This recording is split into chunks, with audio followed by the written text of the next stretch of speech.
As some of you know, I work closely with members of the Tutu Legacy Foundation, mostly to do with the young people that I also work with.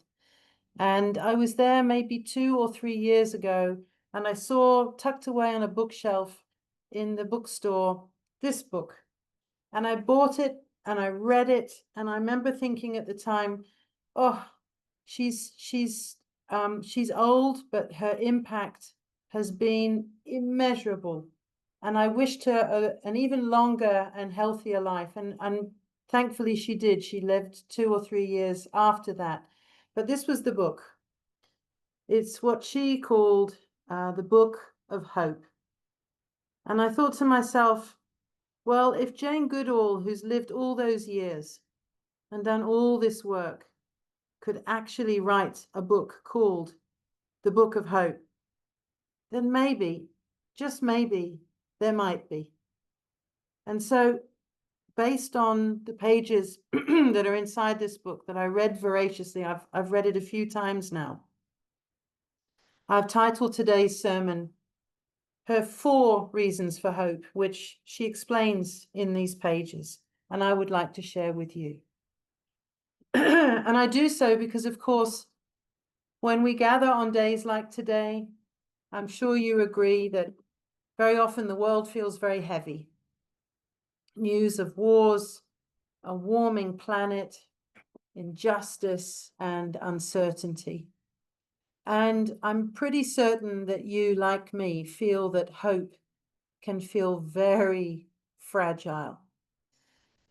Yet, Jane, one of the great moral voices of our time, reminds us in this book, but also you'll see in the immense body of work that she's done, that hope, as I said earlier, is not a passive wish. It's a moral choice. She once said, hope is very often misunderstood. People tend to think that it's simply wishful thinking. I hope something will happen. But it's not that. It's about working to make it happen. So today I'd like to explore what these 4 reasons are that Jane cites as a reason why we should have hope. And they are, and I'll unpack them as I go along. But the first one is our amazing human intellect. The second one is the resilience of nature. The third, and I think for reasons that you'll understand, the power of young people. And finally, the indomitable human spirit. Each of these reasons inviting us to not only feel hope, but have hope. So let me start with the first, our amazing human intellect. As you know, Jane Goodall spent many years of her early life observing chimpanzees. And not just as scientists observe data, but she did so almost as a kindred spirit, watching them with wonder and humility. And her first reason for hope is, as I said, our human capacity to think, to create, and to solve problems. Our intellect has given us so much, including things such as vaccines and poetry, music and mathematics, art and architecture. I mean, the list is endless. It gives us the ability to see even into the smallest atom, and of course also out to the edge of the universe, or at least as far as we're able to at the moment. But her hope isn't blind faith in our intelligence. It is rather what she called, and I would like to think of as, a moral calling. She reminds us that intellect without compassion can be very dangerous. The same ingenuity that split the atom can, as we know, build nuclear weapons. The same technology that connects us can also, sadly, divide us, and, as we're seeing in our world today, utterly distract us. So her hope lies in what we choose to do with our intellect, when we use it in service of love and justice and life itself. And in Unitarian terms, the UU terms, this is our free and responsible search for truth and meaning. It's, of course, not enough just to know. We must understand, and then we must act. So that's the first one. The second is the resilience of nature. The remarkable ability, as we all know, of nature to heal itself when given a chance. Do you remember during COVID seeing dolphins in Venice, seeing life pop into cities that the people had had to withdraw from? A small but powerful example of how life is resilient and constantly pulsing, looking to be and to express itself. She, of course, has seen forests return where once there were barren hillsides. She's seen animals recover from the brink of extinction. She's seen habitats being protected and hunting stopping. The planet, like a great wounded being, absolutely has the power for regeneration. So the lesson here, she says, is not that we can sit back and let nature do all the work, but it's rather when we partner, and this is a word that was so important to her, when we partner with nature. Not being a colonizer or having a colonial mindset of domination over nature, but rather a humble one of walking alongside it and partnering with it. That really is where regeneration can happen. And even in our neighborhoods, we can see this. A weed passing through a crack in the pavement, in the sidewalk, a bird nesting on a electrical line, the way that spring always comes, even after the harshest winter. So if we restore rather than exploit, life will return and will return in abundance. And this, of course, echoing our seventh principle, respect for the interdependent web of all existence. And hope, she believes, and I think we also believe, grows when we remember that we're part of that web and we're not separate from it.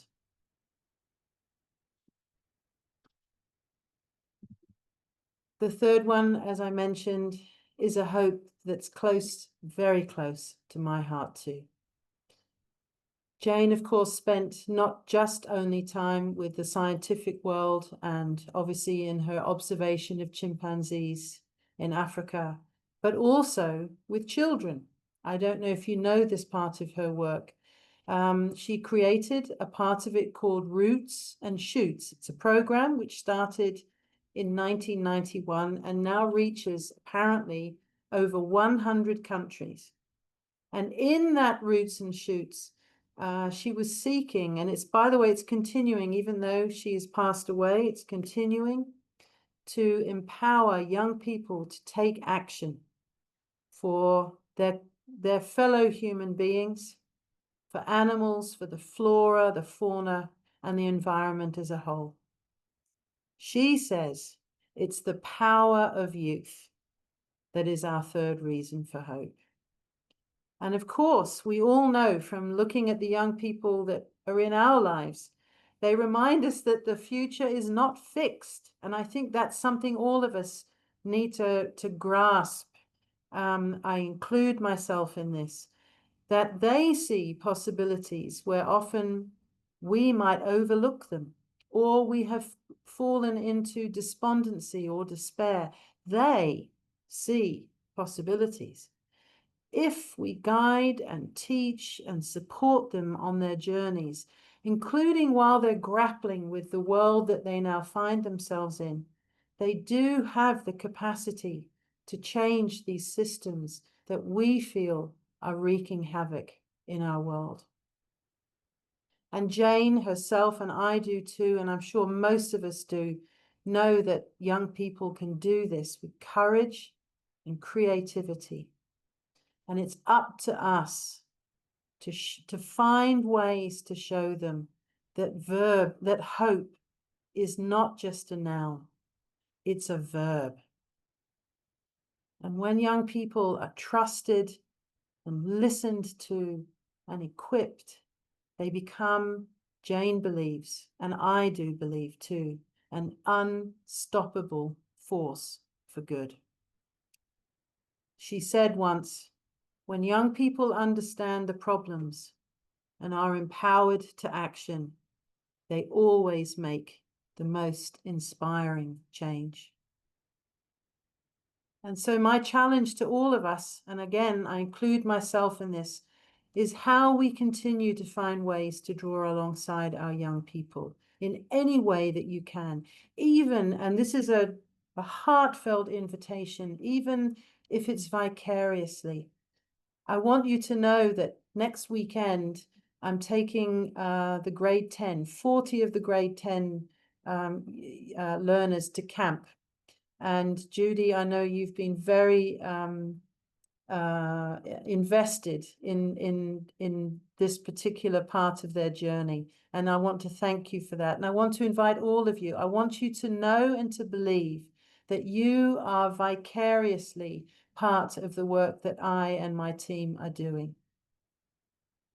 And of course, to remember that Jane Goodall herself was a child, a young girl in England with a stuffed toy chimpanzee, which she called Jubilee.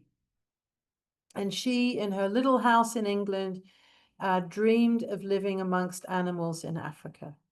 A dream at that time in that society, which many dismissed as impossible for a girl in the 1940s. And yet she followed that dream, and through patience and wonder and courage, she single-handedly changed how so many of us see the world, see animals, and see ourselves.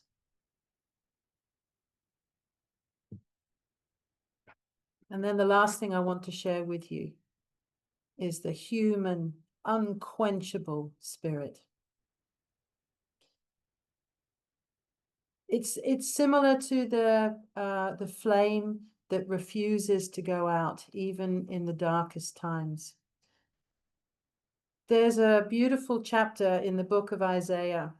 For those of you who know your Bible or who have read it, Isaiah, I've always found a treasure trove of some incredible wisdom. And there in chapter 42, there is a verse that I've carried with me through my life. Really, I think, as a beacon of hope for the dark times that I've gone through, and I know all of us have experienced from time to time. And it goes like this: a bruised reed he will not break. Now we're using he because it's the biblical language for God, but of course, think of it in a more universal way. A bruised reed will not be broken. A smoldering wick will not be snuffed out. In other words, that light within us cannot be extinguished. And Jane herself saw it in communities that were being rebuilt after war, in activists risking their lives for justice, in ordinary people doing extraordinary things, including immeasurable acts of kindness. And she saw it in herself. a woman who began as a shy girl with a dream of Africa, and through courage and compassion realized that dream, but didn't at that time know that that dream would go on to affect so many others in her lifetime, and I would argue after. Hope for Goodall is not the absence of fear or grief. It's the decision to keep going, whatever happens, to keep loving, to keep planting, to keep teaching, to keep protecting, and I would add, to keep showing up. She said these words, though the world may be broken, we are not without power. So in closing, I'd like to offer us all this to think on and mull on and allow it to be like yeast working in our hearts and souls and spirits.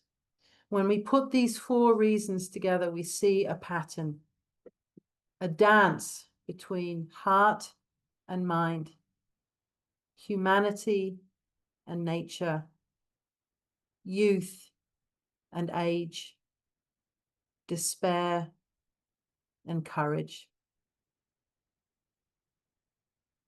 She said, what you do makes a difference. And I think a lot of us forget that.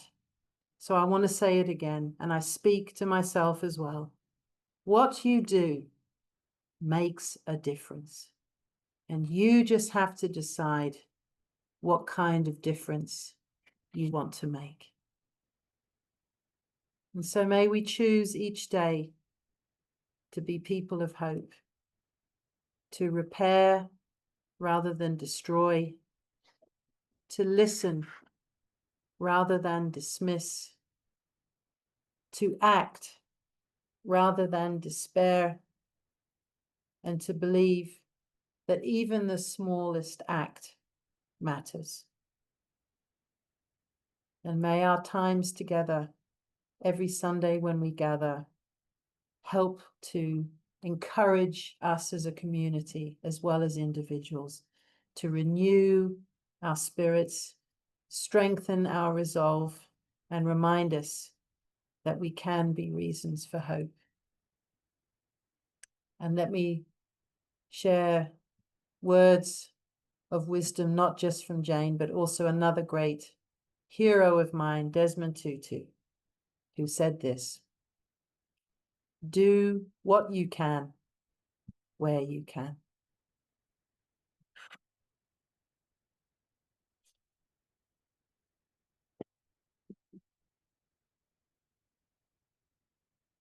Thank you, everybody.